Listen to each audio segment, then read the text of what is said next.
अधूरी रह गई अर्शी और अनिरुद्ध की शादी। क्या जनक की मांग भरेगा अनिरुद्ध? हेलो, आप देख रहे हैं फर्स्ट इंडिया डेली। मैं हूं आपके साथ रजनी दुबे। जनक टीवी शो में काफी इंटरेस्टिंग चीजें दिखाया जा रहा है। यहाँ पर बेचारी अर्शी के अरमान जो है वो अधूरे रह गए, उसकी शादी ही अधूरी रह गई। जी हाँ, अर्शी कई सालों से सपने सजो रही थी कि अनिरुद्ध के साथ उसकी शादी होगी और उसके लिए उसने कितने पापड़ बेले, क्या कुछ नहीं किया। यहाँ पर अर्शी और अनिरुद्ध मंडप में बैठते हैं, शादी की सारी रस्में हो जाती हैं, लेकिन जब सिंदूर भरने का टाइम आता है तो पंडित जी कहते हैं ये शादी नहीं हो सकती, जिसके बाद सभी के होश उड़ जाते हैं। अनिरुद्ध पंडित जी को समझाता है कि आखिर ये शादी क्यों नहीं हो सकती। पंडित जी कहते हैं कि मैंने इससे पहले तुम्हारी शादी करवाई थी, और जनक की तरफ देखकर कहते हैं कि इसी लड़की से तुम्हारी शादी हुई है, इसके बावजूद तुम दूसरी शादी कर रहे हो, मैं ये शादी नहीं करवा सकता। काफ़ी कुछ बहस होता है, लेकिन पंडित जी कहते हैं ये शादी नहीं हो सकता, और वो मंडप से उठकर चले जाते हैं।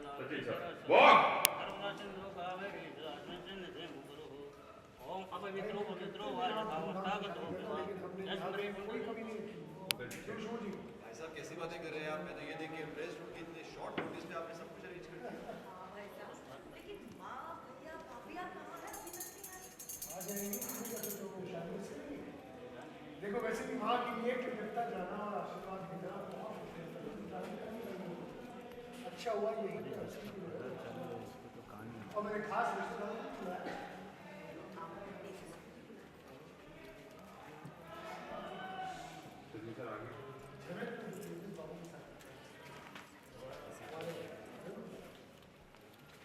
आंखें मिला के बात नहीं करना। बस सेविंग ग्रेस यही है कि शादी हो जाए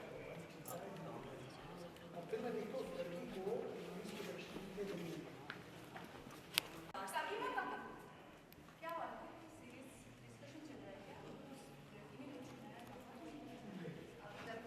अरे अंकल वो पैकेज मंगा लिया आपने? कितने में हुआ? 100 पैकेट मंगवाएंगे।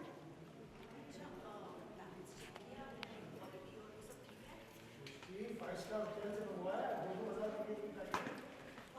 ये भाई साहब इतना खर्चा कर रहे हैं आप प्लीज ये सब याद रखें। हमें कल की टिकट्स बुक कर लेनी चाहिए, लेकिन शादी के बाद एक और दिन यहाँ पर रुकने का कोई मतलब ही नहीं है। आपकी माँ तो चलेंगे, उसको कोई प्रॉब्लम नहीं है, बट क्या मतलब?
लेफ्ट लो कनी नाइस। और पंडित जी ने बोला बैठो, बैठे दोनों। कन्या के मांग सिंदूर बनो। अनि ने लिया लो की बात। और जय रीते देखो टाइमनी। और पंडित जी आके कान में बोलो रुको। प्रेम। लोग सब लोग मैं तुमसे पहले की मिला हूं। किसी मंदिर में? नहीं पंडित जी हम तो कोलकाता में रहते हैं, ये पहली बार आया है। हाँ, ये शक्ल मेरी पहचानी हुई सी लग रही है। लो मुझे पूरा यकीन है कि मैं तुमसे मिला हूं। मैं कभी कुछ भूलता नहीं।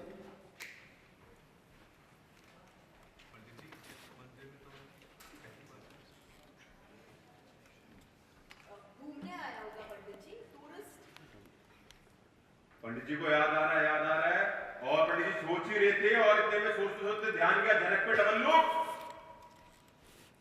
अरे जनक बेटी, वृंदावन। तुम कैसी हो?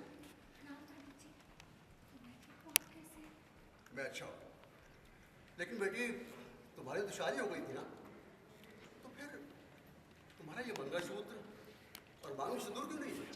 लोकल विवाह। और ये लड़का तुम्हारी शादी जिससे हुई थी वो भी कुछ ऐसा ही था ना? पंडित जी आप मेरी बेटी की शादी करवाइए ना जल्दी। हमें देखिए इन मामलों में जल्दबाजी नहीं करते। लो कुछ नियम होते हैं, कुछ ऐसे काम होते हैं विधि विधान की जो जिन्हें पूरा करना पड़ता है। याद आया मुझे, मैंने स्वयं इन दोनों की शादी करवाई थी लोग भाई लोग आपस गांव में के पुराने मंदिर में। अनिरुद्ध आप चुप क्यों हो? बोलो, इनके सवालों के जवाब तुम ही दे सकते हो। अनि और कितना ह्यूमिलिएट करोगे मुझे? जी पंडित जी, आप सही कह रहे हैं। मेरी और जनक की शादी हुई थी और आप लोगों ने ही करवाई थी, लेकिन वो तो एक बनावटी शादी थी ना। आप बताइए, बनावटी थी ना? क्या मतलब बनावटी शादी? तुम इन पवित्र रस्मों को बनावटी बता रहे हो? ऐसी बातें करने की तुम्हारी इस मंदिर में हिम्मत कैसे हुई? मुझे प्लीज सॉरी, मैं आपकी इंसल्ट नहीं कर रहा। कह रहा हूँ कि उस दिन मैं बस इतना कहने की कोशिश कर रहा हूँ कि उस दिन जनक की शादी तेजस से हो रही थी। हाँ जानता हूँ, इसकी शादी तेजस से हो रही थी और तुमने उसे बचाया और उसके साथ में शादी। और आज इतने टाइम के बाद आकर कह रहे हो कि वो शादी नकली थी, बनावटी थी। पंडित जी देखिए, वो शादी समझौते वाली शादी थी, नकली बनावटी शादी थी। ये शादी सर जी हम दोनों में से कोई भी नहीं मानता है। अगर उस समय उस वक्त हम शादी नहीं करते तो सर जी मुझे बचा नहीं पाते। उन्होंने जो किया मजबूरी में आके किया, उन्होंने जो कुछ किया मजबूरी में किया। ना सर जी की इसमें गलती है ना ही मेरी। जिंदा रहने के लिए हमें वो सब करना पड़ा। अगर तुम ये जानती थी तो तुमने बताया क्यों नहीं? हालात ऐसे बन गए थे कि हम कुछ नहीं कर पाए, डर गए थे, हम टेंशन में थे और गांव वाले हमारी शादी बिना किए हमें जाने नहीं देते। हमें जो सही लगा हमने वही किया। तुम दोनों ने झूठ मूठ की शादी करके पाप किया है। नहीं पंडित जी, पाप नहीं किया है। हमने शादी की है और मैंने जनक से शादी की इसकी जान बचाने के लिए। मैं प्यार अर्शी से करता हूँ और शादी भी इससे ही करूँगा, इसे धोखा नहीं दे सकता मैं। और मैं जैसे अर्शी से प्यार करता हूँ, जनक भी किसी से प्यार करती है। और अगर हम दोनों शादी को सच मान लेते ना तो बहुतों के लिए नाइंसाफी होती है। एक बार शादी हो जाती है ना तो उसे कोई तोड़ नहीं सकता, स्वयं ऊपर वाला भी नहीं। और तुम ऐसी पवित्र कर्मों को नकली और बनावटी बता रहे हो?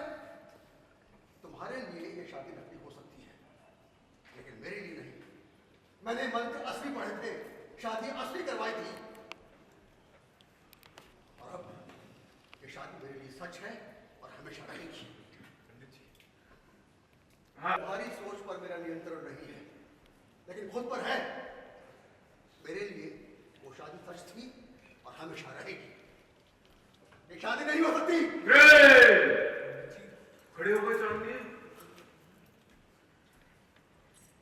भाई अब देखना काफी दिलचस्प होगा, क्या जनक और अनिरुद्ध होंगे एक, या फिर अर्शी चलेगी कोई चाल, क्योंकि रह गई है उसकी शादी अधूरी, जो उसके लिए काफी है इंसल्टिंग। लेटेस्ट अपडेट के लिए और ऐसी खबरों के लिए बने रहिए फर्स्ट इंडिया टेली के साथ। चैनल को लाइक शेयर एंड सब्सक्राइब करना बिल्कुल ना भूलें।